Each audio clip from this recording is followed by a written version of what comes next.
Hi, I'm Dr. Mark Pitstick talking about suffering. Why is there so much suffering on earth, especially if indeed we are each infinite souls and part of God?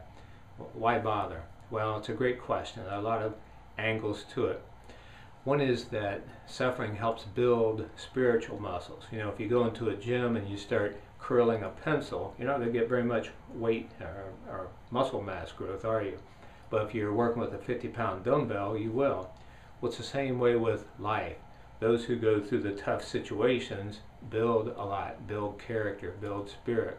So that's where some of the sayings like the strongest steel comes from the hottest fire, and that which does not kill me makes me stronger.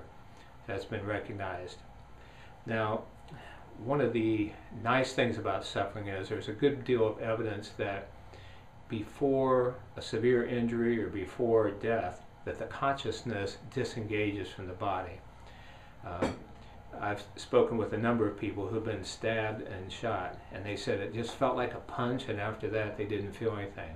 Medically, we could call that shock, but it looks like that especially before death, the spirit or the consciousness separates from the body. So especially if you think about a little child getting hurt or someone being in pain, the body might be responding to that pain, might be yelling, but there is some good evidence again that the consciousness, the soul, the spirit is already on its way. Why does it want to stick around for that?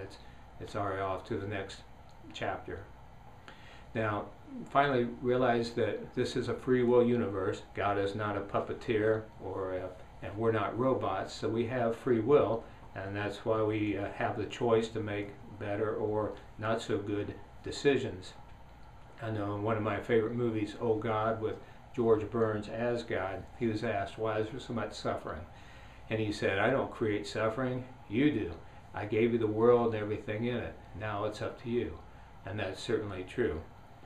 So think about all these things, talk about them with your family and friends, take it to prayer, meditate upon it, and look at the suffering in your life. Hopefully this information we've been talking about will help you deal with suffering more and prevent as much suffering as possible in the future for you. So be sure to visit our website, soulproof.com, free email newsletters.